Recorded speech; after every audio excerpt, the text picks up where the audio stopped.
Strive and Thrive is a collection of discussions featuring guests from various fields, focused on guiding entrepreneurs in creating businesses that excel in every aspect: people, planet, and profit.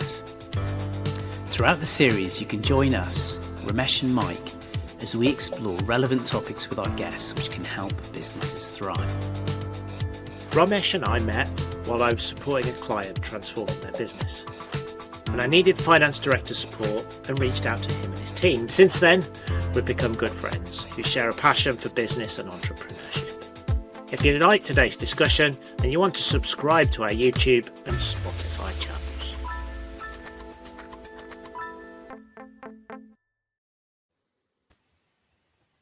Hi everyone, and welcome to this edition of Strive and Thrive. And today I'd like to invite on the show Kayla Kerr. So thank you very much for joining us, Kayla. Afternoon. How are we doing? Yeah, really good to have you on today. Hi, Really Kayla. lovely to be here. Yeah, Hi, lovely. Romesh. How are you? Lovely to have you on. Looking forward to this discussion. Yeah, brilliant. So let me do a quick introduction to Kayla because I've known her for a number of years. So Kayla's a marketeer, and I've worked with a number of founders, including for her sins myself, and has now gone on her own little journey of setting up her own company.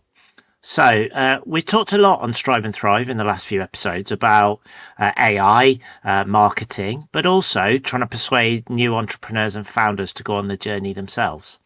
So I'm looking forward to going through this episode and learning through Kayla's personal experience. So really looking forward to this. So Kayla, as an introduction, could you give us an overview in a minute or so how you've got where you've got to?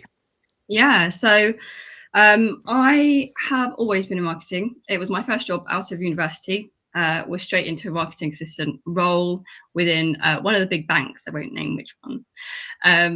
And that has really kind of given me my grounding. I did an English degree at uni, and so it's kind of always been a passion piece for me, writing words and all of that.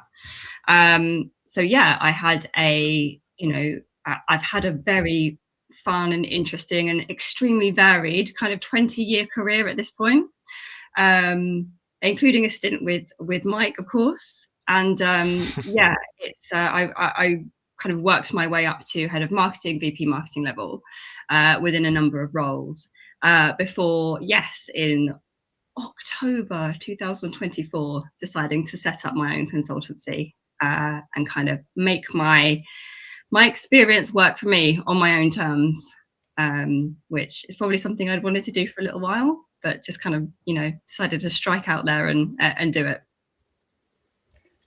Lovely, thank you. Thanks, Kayla. Thanks for giving us a very nice summary of what you've been up to.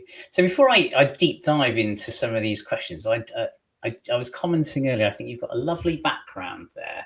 And the first, one thing I'd like to say, you've got lots of medals. So, this is for the benefit of our listeners who won't be able to see. You've got at least 4, 5, 6 medals. So what are they for? What have you been winning?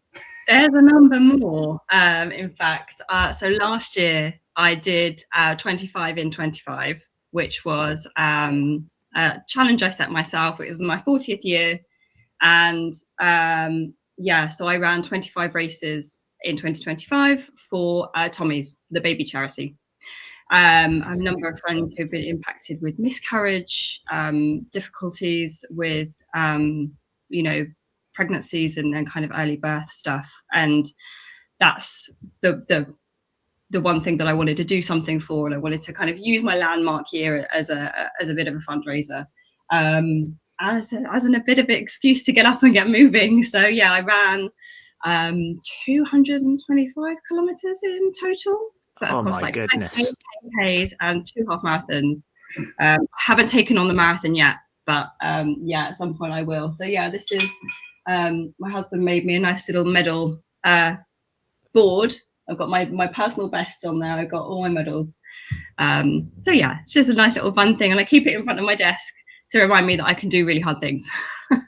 That's really cool and very inspiring. I really like that. Well done to you, and what an amazing cause as well. So yeah, brilliant. Okay, good. So curiosity on that now sated. let's dive into you and your journey. So yeah, it sounds like you've had and developed all of this expertise in this space of marketing. And what made you kind of think about setting up your own business and becoming a founder? What gave you the confidence to make the leap? So it was really a kind of if not now when type of moment for me.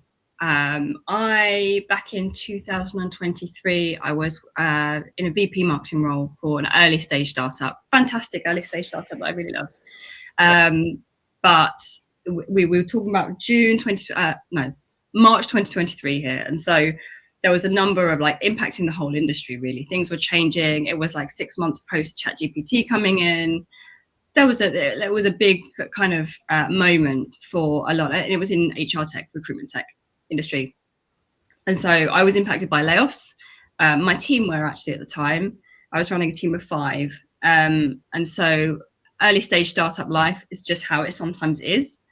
And so, yeah, that's when I started to think about, could I do this? Could I do this on my own? Could I make it work? I didn't actually do it on my own at that point. I took another role.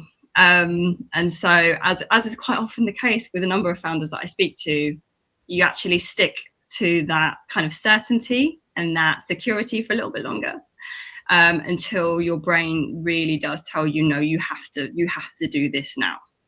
And a big catalyst for me actually at the time, maybe mid 2024, was a number of kind of friends and family in my life kind of got sick, got various health challenges, issues.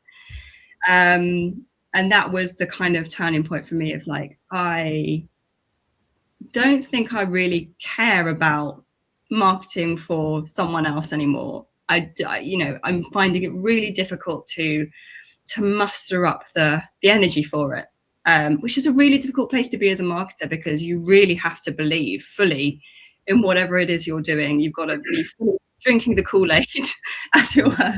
And so that was the moment for me where I was just like, yeah, you know what, let's just do this. And I sent a very memorable text to my husband saying, look, if this was my last paycheck, could we make it work while I set up my own thing? And thankfully he was like, yeah, absolutely, like, let's do it. That's a great story. I kind of identify with many things that you said there, and it's true, isn't it? Like that regular salary, we've talked about it before. It is like crack cocaine. It's just completely addictive, and you don't want to kind of wrest yourself away from it. Yeah. When it's something you've been used to for such a long time. So very well done to you. And something you said there, which I think is really important, and certainly for me, was that you had the support of your husband, your partner. Yeah. And I think that's right. I think certainly with those of us who get to a senior enough level, and your path is then managing people and all of this kind of thing. And, I say to myself 2 things. I wanted to be my own boss, but crucially, I didn't want to be anyone else's boss at the time. It took all of those things to align for me to give me the push to do it, because it does sometimes just take a push out of that security and out of that stability. And you almost have to wait for it to be that the risk of not doing this now is greater than the risk of doing it. And that's certainly what it was for me. I don't know about both of you. Oh, that's really good. Mike, go ahead. Tell us about your transition to becoming an owner of your own business. Kayla knows a little bit about my story, but I think I've always wanted to do it, as per your point, Kayla, but it does require an external factor to give you that push. And the time when Kayla and I worked together, it was the right time for me to move on. And I think that was the point I went, I either go for another corporate job or this is my chance to do it. And I you talked about health scares. I talked about work related. There's usually some sort of external trigger, and you've got to just sort of do that because I think if you rationalize it a little bit too much, you get too nervous because there's too many unknowns. And yes, there's the crack cocaine of salary, but there's also, can I sell? Can I market? Do I know enough people for customers? Am I good enough even is the kind of personal debate that you have. And I think that emotional experience for me was really hard for that first year. I know, Romesh, you've said the same thing for yourself, right? When you set up FD Consulting, you took the time out, didn't you, to digest it? Yeah. I needed to kind of summon up the courage. Kind of risk averse finance person, fall into that very cliche bucket for sure. But yeah, I really did. I needed to actually. I wanted it to be a period where I looked at everything, because I think when you decide to do something like that, or it is a momentous decision, isn't it? And I think you should be as creative and kind of think outside the box as much as possible. And so I gave myself space because I was really tired from my prior role. I'd worked really hard, long hours for a long time, and my battery was drained. And I didn't, I'm the kind of person who, when I'm in, right? I'm all in. And I just didn't have it in me at that point. So I needed to recharge. And I really gave myself a few months, right? Don't think about work. Just don't think about next steps. Just have fun, which I did. And then, yeah, just started gradually exploring opportunities. And I was a bit off-piste with things as well, including jobs. But yeah, I kind of settled on, I think doing this is what I want. And to Kayla's point, when it starts to feel right, you kind of gain a certain kind of internal momentum, don't you? And yeah, that's how it worked for me. But Kayla, something I wanted to ask you was, you'd obviously worked at a number of startups or growing businesses. And what did you learn from the founders and the experiences those businesses went through on their growth journey that you've kind of now taken onto your business? Wow, that's a great question. I mean, I have had the great privilege of working up close with a number of truly excellent sales teams. I had always been kind of, very marketing, like, don't put me in front of a conversation, don't put me in front of a live prospect. I'm not sales, I can't, it's a very different skill set. But that's been the hardest thing for me to learn in my own business, is you've got to put yourself out there as a salesperson, and just the marketing side isn't quite going to cut it. And when you've got the security of a wider team with a marketing, sales, you've got your customer support, and you've got to then learn to be all of those things, just within one person. And that's been one of the things that has really resonated with me, is how many of those founders, actually their core skill was those first few sales, that first kind of momentum, and that potentially it wasn't something that they had done before they started a business, but it's something that you have to learn very quickly. That I think has been the biggest one for me.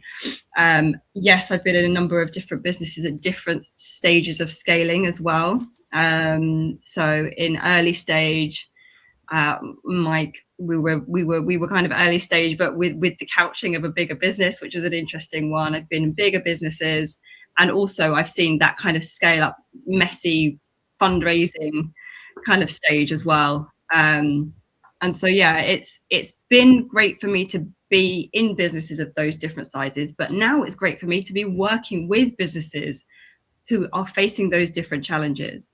So a lot of the time I will be in conversations with people who I want to work with, or who want to work with me, and maybe the founder's stepping back from a business that they've grown, they're going through that scale up, that kind of really messy middle stage, and I know the kind of marketing movements that we need to put in around that stage to start to grow that. Okay, we need to start to look at the narrative. It's been very founder led up until now. Usually that founder is really well connected in an industry, and they've just kind of naturally got the business to a point just by the virtue of being well connected and being well liked and well understood. But then you've got to write that into something that the rest of the business can replicate to keep your pipeline going. And so, yeah, I think that's really helped me as well to be in all of those different stages, to have experienced all of those different stages that I now kind of bring. Yeah, because you understand the challenges that the businesses are going through at those stages, which helps you support them more effectively. Yeah. Something interesting that you said there, which again really does resonate, is that especially if you start off just on your own, you have to learn completely new skills, don't you? Yeah. What was the hardest thing? Yeah, you mentioned sales, but was there anything else that kind of surprised you, how difficult it was to adjust or to learn? Or did you take it all in your stride, Kayla? Oh, I try to, but it's and I'm lucky that it's just me, and I haven't got payroll to deal with, and I haven't got other people's problems to deal with. But that may come at some point. Like, we'll see how things go. But sales is a tough one. Outbound cold is a tough one. And also, what really shocked me is my own marketing is a tough one as well. Doing my own marketing for myself. I don't know whether it's the same, doing your own finance stuff for yourself, or but it's especially as I trade under my own name, it's very difficult. You've got to get past that cringe. You've got to get past all of that stuff. And so it's very easy to think, oh, I'm a marketer. I've done this for a long time. I know how to grow a business. I know how to, do marketing. Like, this is what I do. But when you're doing it for yourself, very different thing.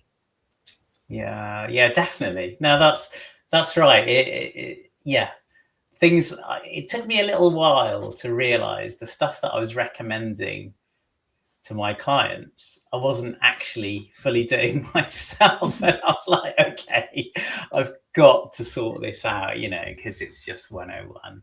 And yeah, you kind of, I don't know what it is. I don't understand what that phenomenon is, but you kind of, I think it's probably because I was so focused on getting stuff right for the clients that I was working with, that I didn't have the head space to look at but actually it's so important, isn't it? And that's something that I'm really looking at now, is stepping back, being strategic, being thoughtful in lots of things that I'm doing, because it's quite easy. Do you find, Kayla, that it's quite easy to run around like headless chickens sometimes? I've heard it described as spending so long working in the business that you don't get time to work on the business. Yeah, exactly. It's a phrase that comes out a lot with what we're talking about. And I think as a founder, an early founder particularly, it's one of the biggest things. Because you end up just panicking about sales, or you panic about something maybe that's not your strong point. And then you end up focusing on it without actually realizing, what am I doing? Where am I taking this business? And I've had a few inflection points in the last 4 or 5 years of, am I doing the right thing? You have to properly cognitively pause and do that on the business reflection. 100%. Yeah, it's really important to put time towards, really strategically put time towards, and deliberately.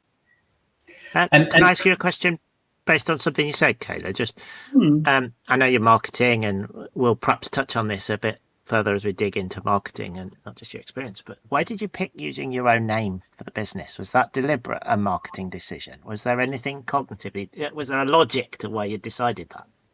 I've been back and forth on this 100 times, Mike. I want to be honest. Great question then. Oh, yeah.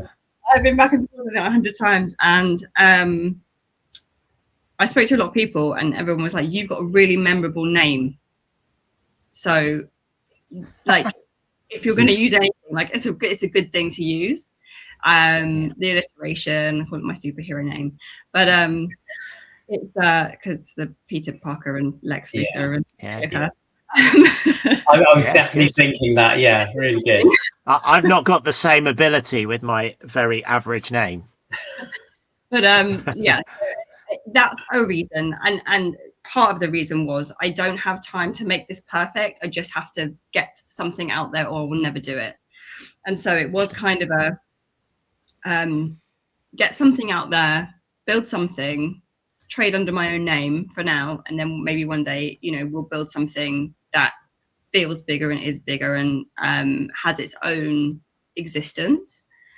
But yes, I don't know how people decide. I don't know how people decide on a name. Again, that's another thing that I've been back and forth on lots and lots of times in my year and a half of doing this.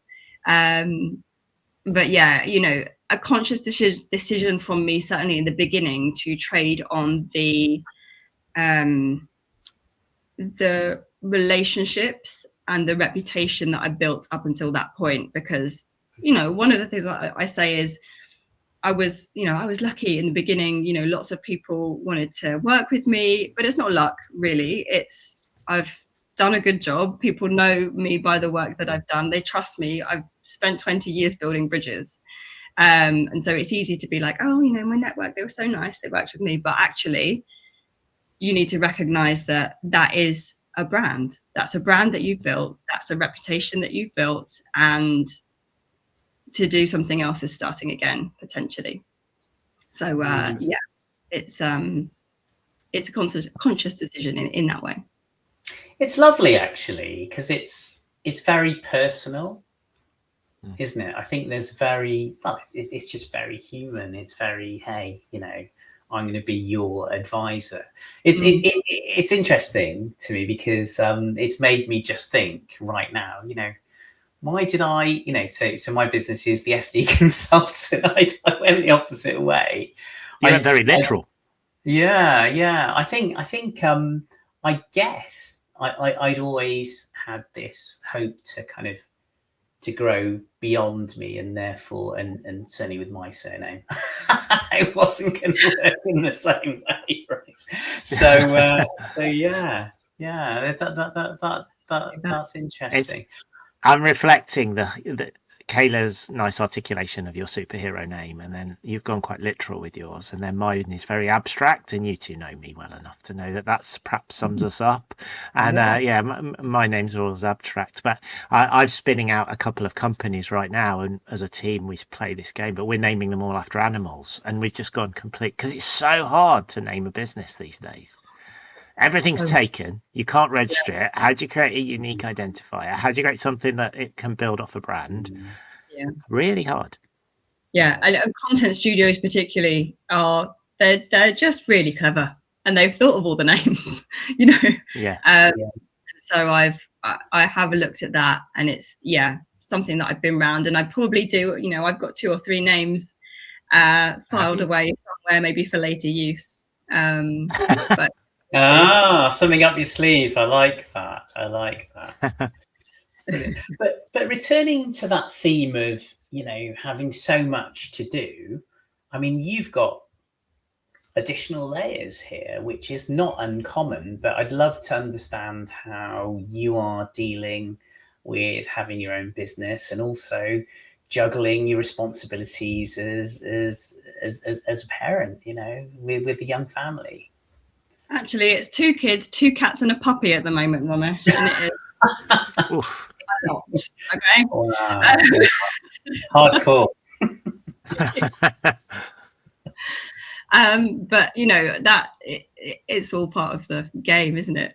And it's partly the flexibility that it does allow me to have around my hours. And if I want to pick up work in the evening or early in the morning, as the puppy is currently allowing me to do, it's such a gift.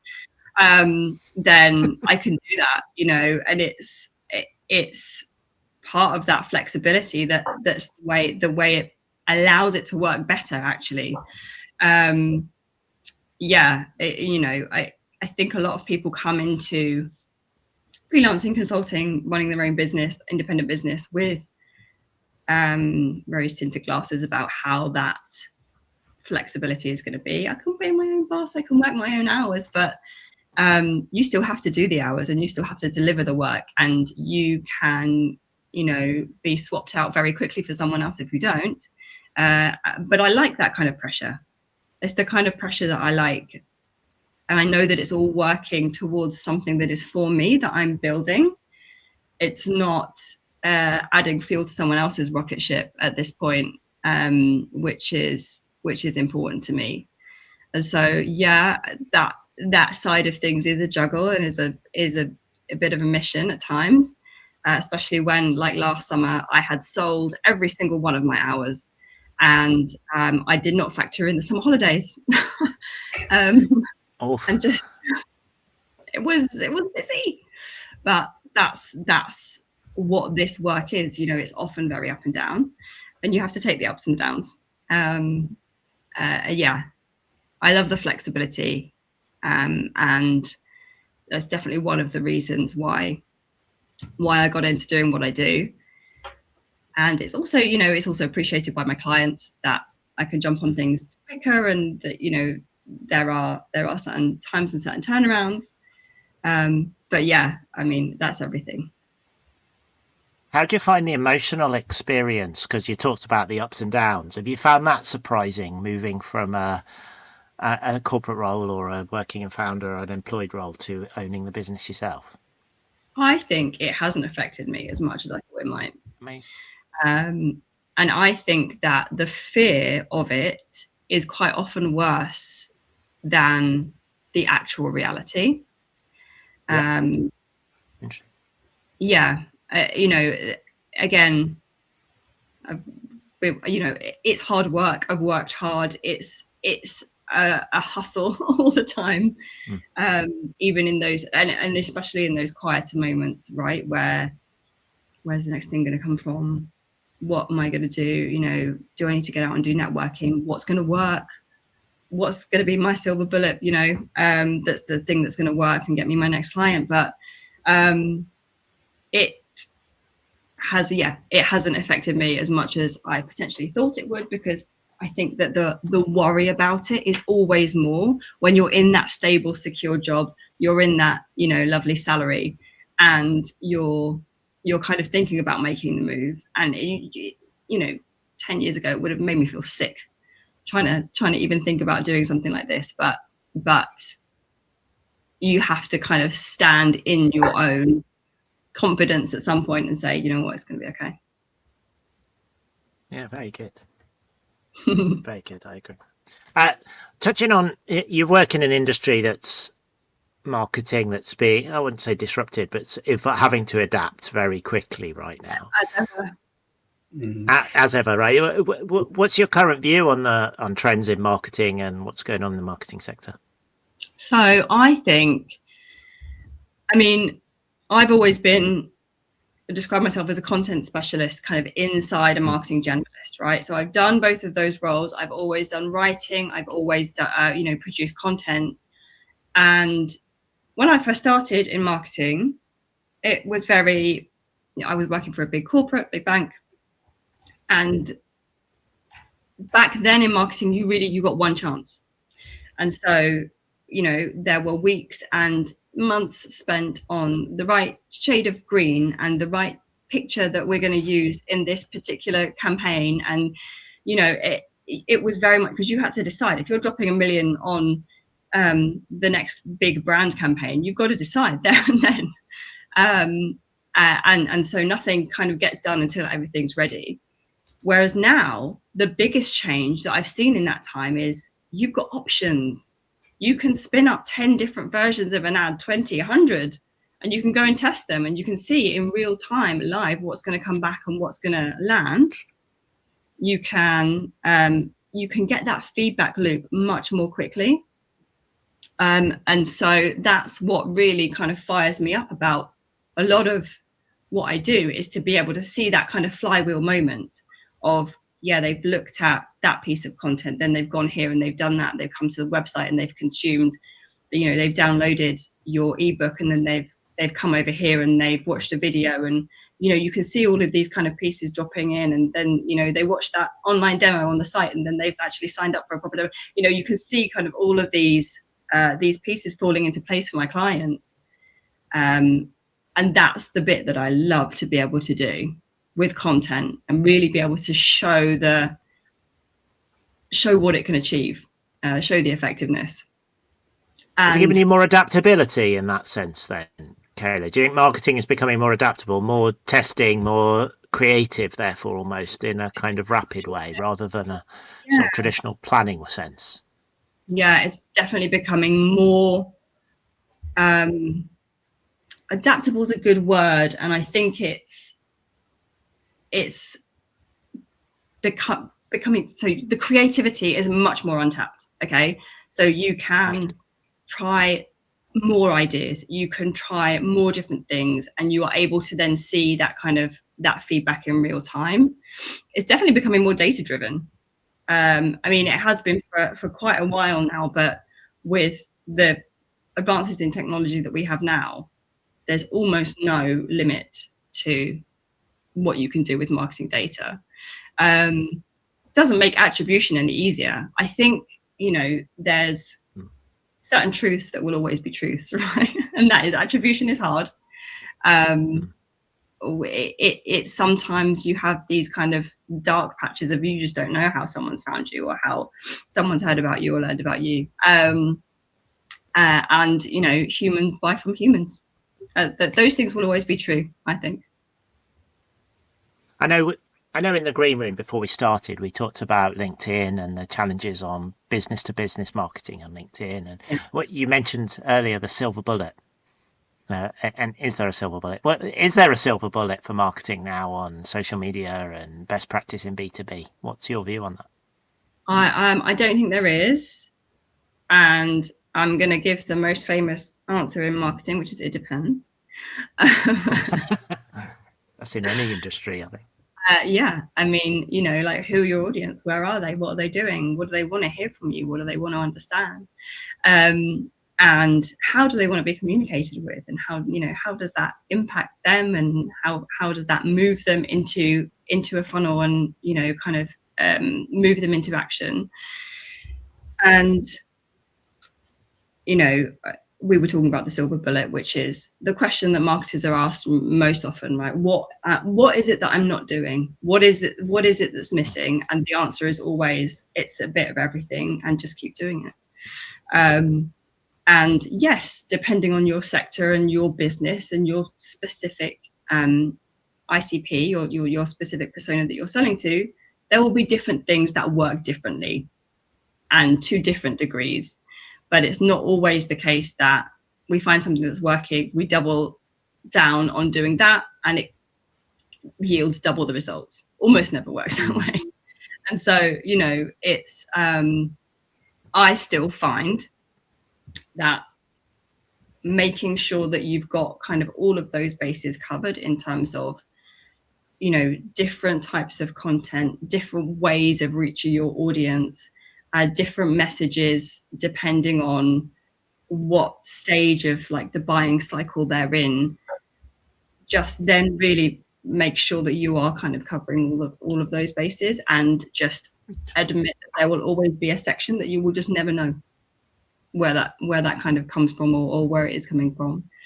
I know one of the debates Romesh and I get into all the time, and he talks much better about this than me, but is that the need for personal versus brand. So company websites, company social media versus personal social media brand. What's your reflection on that? What's your view on that? It's all about the individual now. People buy from people. More and more it's about the individual. And I think in B2B, that's even more so in business to business, because, as a consumer, you can buy from a brand with very little human interaction. The brand value still matters to some degree, but that interaction is transactional, and is less human. But when it's a business, a lot of that is, and particularly for the longer kind of sales cycles, for more involved purchases, that's, you know, the human element of human trust is still so important, and in my view, unoutsourceable. You know, there's no way to really shortcut that, and I think that's becoming more important. And I know that we're probably getting to AI, but I think that's becoming more and more important as brands start to sound the same. You know, we need the differentiation. And so, yeah, I think that human element is really key. And when it comes to things like LinkedIn, when it comes to things like social presences, it's quite often that personal presence that will boost a brand and not the other way around. You're more likely to know and trust the person first and then the brand that they represent, rather than the other way around. And I think that is moving even further in that direction. And I think it's building momentum then. So it's moving more into influencer type territory as the type of methodologies, in effect, even if at a smaller scale in certain sectors. Yeah, exactly. Scares me. And it is scary. It means that, you know, a founder has to be more and more than ever the face of a brand and the voice of a brand, and that voice has to extend across that brand as well, because you can't just rely on the founder to tell the whole story for that whole business for the whole of its life. So how do people lean into that humanity, Kayla, particularly if they're not necessarily comfortable with it? Yeah, well, this is one of the things that I've been working on with some founders recently, is more and more, like, founders have to find their voice, whether it's what I work with particularly is writing. You know, you might have started a business in the past and never needed to write anything sort of public facing, whereas now there's a lot more onus on that. There's a lot more of kind of content creation that needs to go on by the founder or by the leaders in a business that will build trust. And this is something that I've been working on with some founders, which is, you know, how do we encapsulate their kind of essence of who they are? How do we tie that to the brand in a meaningful way? How does that influence their brand values? And how do we make sure that that is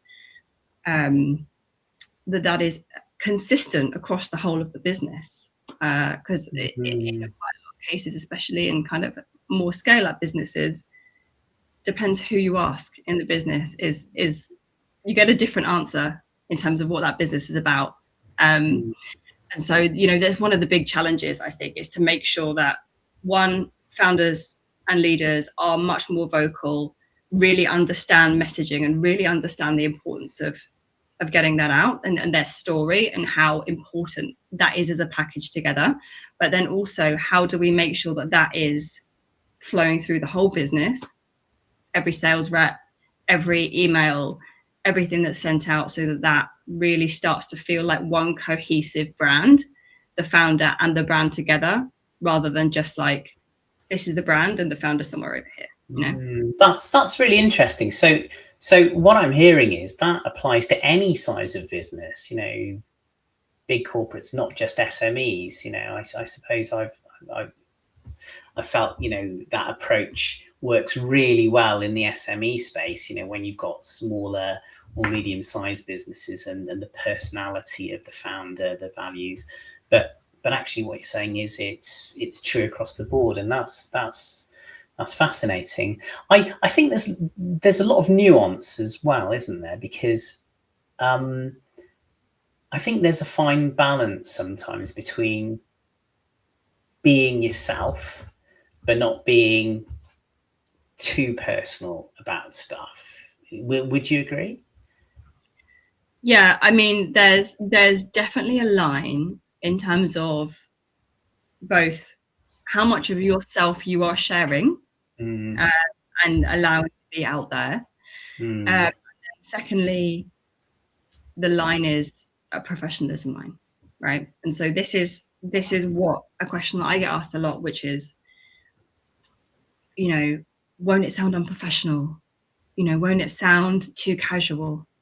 Because a lot of what I talk about within my work is let's ditch some of this complex B2B language. It doesn't matter who you're selling to. If you're selling to an expert audience, who you're selling to, they're humans, you're humans. Talk to them like you talk to a person. And the fear is that will sound unprofessional.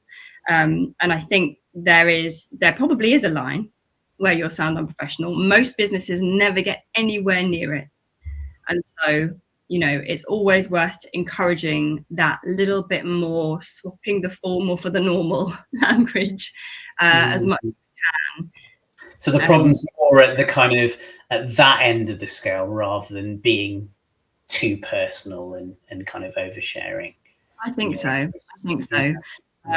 It's always, I think worth, and it's a fine line, but I always find if I'm following a founder, I'm kind of engaging with the business story, I want to know more of that. I want deeper insights into what's going on and, how they're finding things and how they're building. I don't want less. Almost never. I think this person is actually sharing too much about their business. I don't want to know in that kind of detail about their life and their experiences and what they're finding tough and what they're finding easy. I think it's really interesting because I can't play into that, as you know me well, Keller, and Romesh is always telling me off. It's I find that psychologically hard to move into that territory. I know, Romesh, you're more open about it, but you're still on a journey, right? It's for people who are natural at it. It does take that. Have I gone too far? What am I showing? The thought of, we joked about making a video earlier, and I was like, although I'm doing it on here, it's bizarre, right? That suddenly doing a video for marketing purposes, I'm like, I'm not sure about that. It's really strange. It's a psychological barrier. It is, and it's a self-promotion barrier for a lot of us, Brits particularly. It's true. We're especially bad at it, and I think it's one of those things that as a founder you just have to keep pushing yourself to get through, and kind of push through, because now more than ever the content is needed. Like, it's really needed to be able to grow. People are genuinely invested in business stories, and people genuinely want to connect with the people behind those businesses. And that kind of veneer of a brand, it just doesn't hold up like it used to. Yeah, I totally agree with all of that. And I was just examining in my head how do I draw the line myself? Going back to the how I portray myself. And Mike's right, Kayla. So I'm more comfortable at the moment, at present. These things change. The mic is to kind of put myself out there, but it has been a journey as well. I mean, I started off not even wanting my photo on my website. That was where I was at the beginning.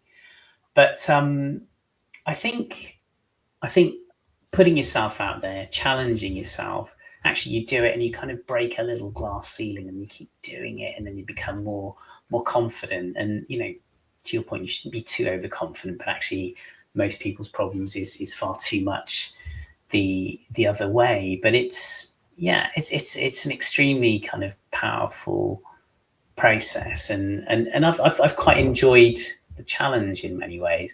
And I think for me, instinctively, what I've realized is I've learned to gauge my own reactions to different types of marketing, and I've learned to follow my instincts with that.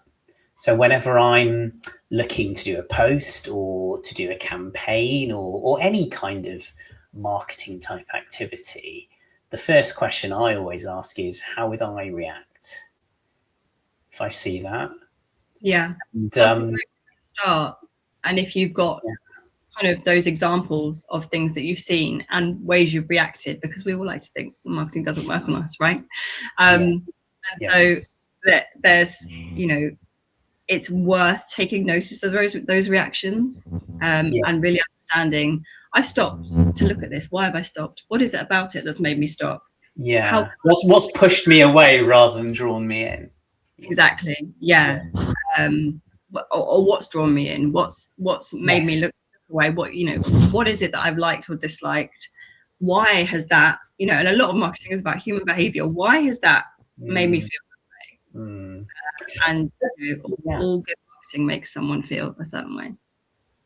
That's a great way to put it. And are there any good, or are there any golden threads or steadfast rules which should always be followed in marketing in terms of putting yourself and your business out there?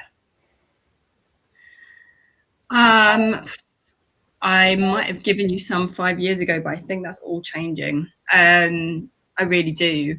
It's content will always win. So it really doesn't matter the format. It really doesn't matter the channel. All of that is just tweaking around the edges. If your content is not good, you can try as many different channels, many different social media outlets, as many different ways of communicating as you want. If your insight, if what you've got is not actually worth communicating, or you're communicating it in a way that it's not landing with people, it's not going to matter what you do. And so I think keeping that in mind as the sort of North Star of everything is the quality of your content is what matters. The quality of what you have to say is what matters. And then great, blow it up and distribute it as many different ways as you want. But you've got to make sure you've got that insight first, because that's. And does that pair with authenticity, Kayla? Yeah, exactly. I mean, authenticity of the business or founder in doing what they say they do, right? So there is a certain amount of honesty that has to come through that. And then I think the authenticity of how well you have understood the issue that whatever it is you're speaking about, and how well have you understood your customers' pain? How well have you understood the need? It gets past, I just want to grow my business, and it gets into what is the thing that I'm helping with here? What is the real value that I'm delivering? And that's what you've got to get right, because ultimately, any marketing that you're doing, especially if you're trying to build your business with it, make a sale with it, you've got to solve the problem that person is having that day. So can you get so narrow with your insight that someone opens your email or pulls up your LinkedIn post and they're like, oh, that's me, I'm having that problem today. And that's what sparks the conversation. That's what sparks the engagement. And so, it's insight, and it's just really knowing who you're speaking to, knowing your customers, knowing your audience that sits at the center of that. I don't know. So no, that's. I mean, it's a great answer there, Kayla. Right? So really knowing and understanding your customers is just critical, isn't it? It's kind of 101, I guess. It bleeds into AI as well, doesn't it? Really, which and I know you post a lot about it at the moment, Kayla. But the view on kind of when the content is coming from AI, I imagine that's what's causing the problems in what you're articulating right now. I suppose not necessarily how they're using AI, but the actual content being just for posting purpose rather than, for example, actual authentic insights. Yeah. So I have a little saying that I like, which is using AI to write with is like using a supercomputer for your toddler's maths homework, right? It's completely spitting out the wrong thing for the wrong purpose. It should be the writing and the creative process is what we should continue to own as humans. I love me a bit of AI. There's things that I'm doing in my content workflows for my clients right now and for my own business with AI that I can do. I never transcribe anything anymore. I do not take meeting notes. I think in 5 years' time, we will be absolutely astounded that someone used to sit there and take minutes in a meeting and then send it around to everybody. what? And then I used to record, if I was, recording an interview or a case study, I would take notes, or I would, record it on my phone, and then I would take notes from that. There are things that it's made so much easier. I've got AI agents that are figuring out my next best articles to write for certain clients based on the gaps in their SEO and in their kind of GEO, the generative AI equivalent. So let's find out what those gaps are. Let's figure out what the next angle is going to be. There's stuff that I use AI for that is absolutely supercharging my content production. Writing just isn't one of them, and shouldn't be. And I think that with all of the kind of AI content that we have everywhere at the moment, I like to call it a race to the middle. It's just a race to average, because what you've got essentially is a giant autocomplete that is just building the next best word to say based on all of everything that's learned, everything that's written, and it makes everyone sound the same. In a world where we need to be standing out, and in a world where we need to be differentiating. And so, a lot of my work is on, okay, how can we use the AI to help us do the things that we can do but took a long time, or that we cannot do? And how do we then protect the creative process, and how do we then protect our identity as a brand and our authenticity as a brand from that? So it's a bit of a delicate juggling act. And are you talking about, once you've got the creative insight, the insight and the authentic voice, in effect, or you're talking about the methodology with which you share it, or are you talking about how it's written? I'm sort of asking you quite a tactical question, but I was unsure whether you're talking about, is it whether you use video format, or how you distribute the content, or is it because the key message and then the distribution methodology? Which bits are you sort of homing in on as the creative and human-led approach? So it's the creation, I think, if I'm understanding correctly. So, I think the message and the means of creation, like we're doing right now, this means of creation is entirely human. You might use some AI to then distribute that up, to cut it into whatever, and it's those kind of pieces. And now listen, there's a fine line here, right? We used to have video. You need a video editor to edit it. You need a designer to design all your pieces. You might need a copywriter to write your blog off the back. And so, is there a gray area? Yeah, I think AI is all gray areas. But I think as much as possible, we need to shield the creative process, what is human and what makes that engaging to other people. I certainly find it very difficult, and I think a lot of people do find it very difficult to believe that something that has never felt anything could make anyone else feel something, That's interesting insight. I feel like you need that genuine human experience to trigger a genuine human experience. That's an interesting insight. And I read a really good article the other week, and the person was talking about their challenges, and it was very human orientated story, and I read it twice, which is a game changer, right, for most of the way we read content at the moment. And you could see it was someone telling their own personal story about their business, to your point, getting under the surface of the business. And it's only now you've said that, on reflection, I've gone, that's where it landed with me, because it was a human story rather than a clever inflection of what the trends are or something like that, which is interesting, but you forget about it really quickly after. Exactly. And that's how I find interacting with most content that is so obviously AI generated, is that you don't have a real central core point.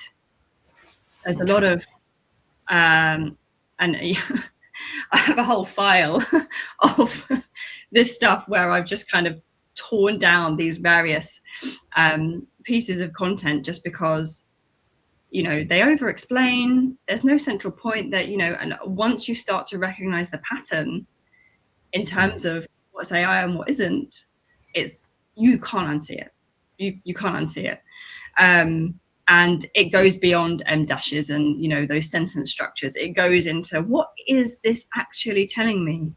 What is this making me feel? And if it's nothing, then it's either just really bad content or it's AI.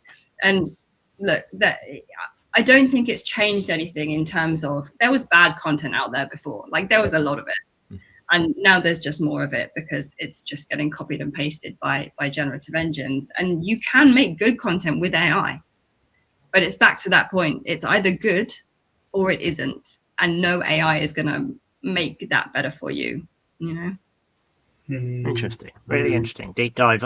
I love the way we've deep dived a bit more on the, because we talked a lot about AI, but actually the real ability to understand how the human emotions are part of the kind of conversation and the limitations of it. But I do think your examples of workflow process improvement are the ones that we will properly see some benefits. I've played with this stuff, me. I've built stuff that does this. The things you've talked about, it's phenomenal, but it's still having the human touch at the right points.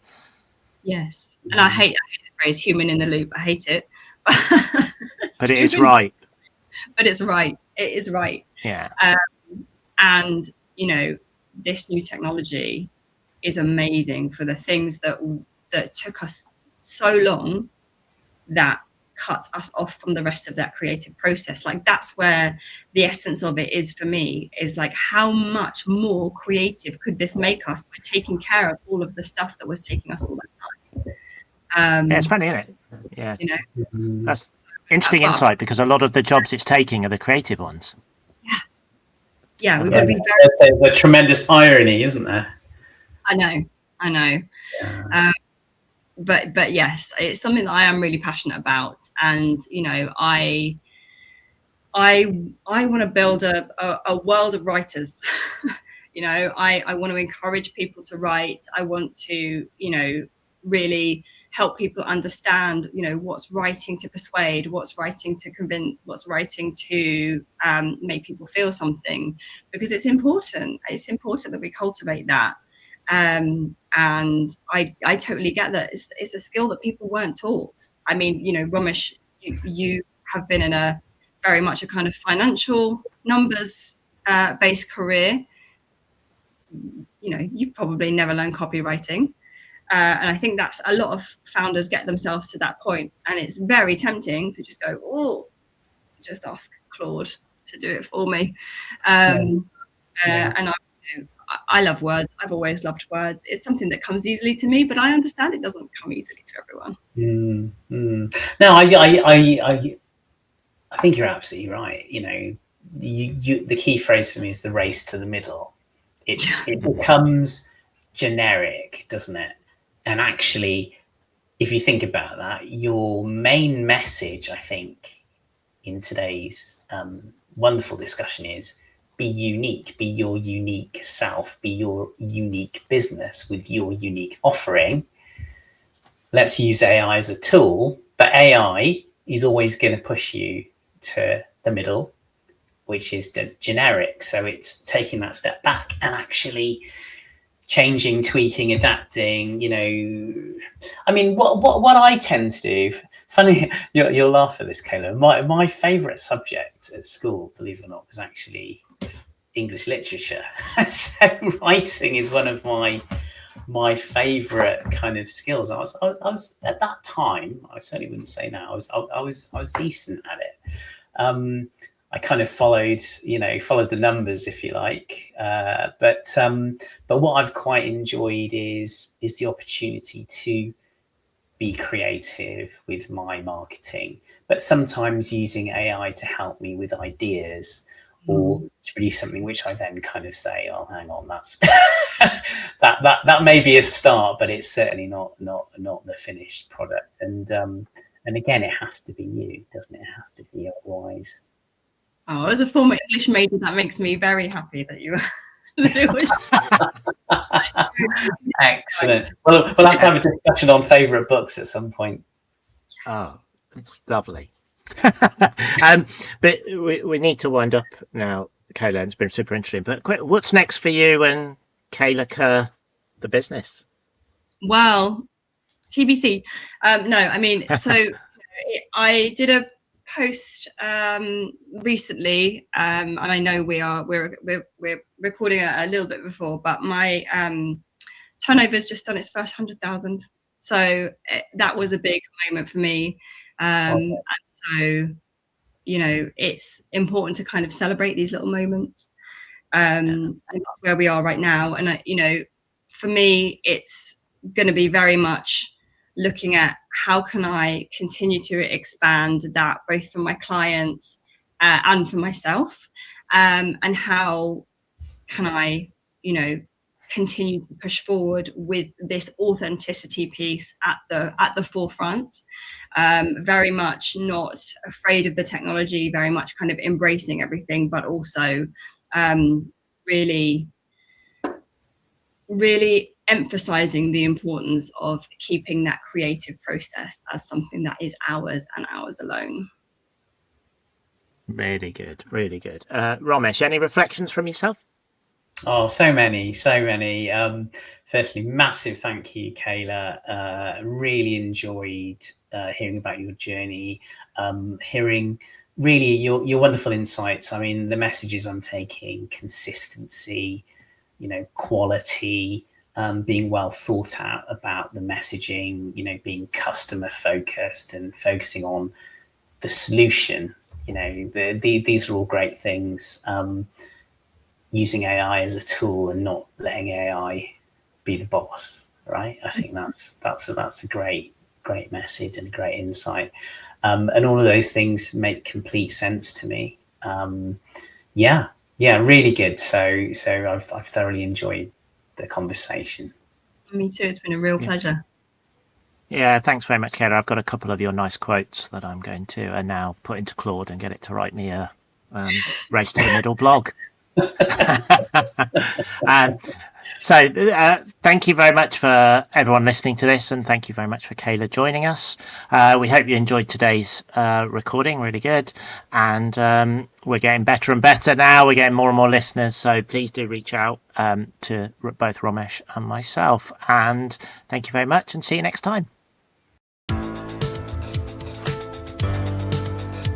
Thank you for listening to Strive and Thrive.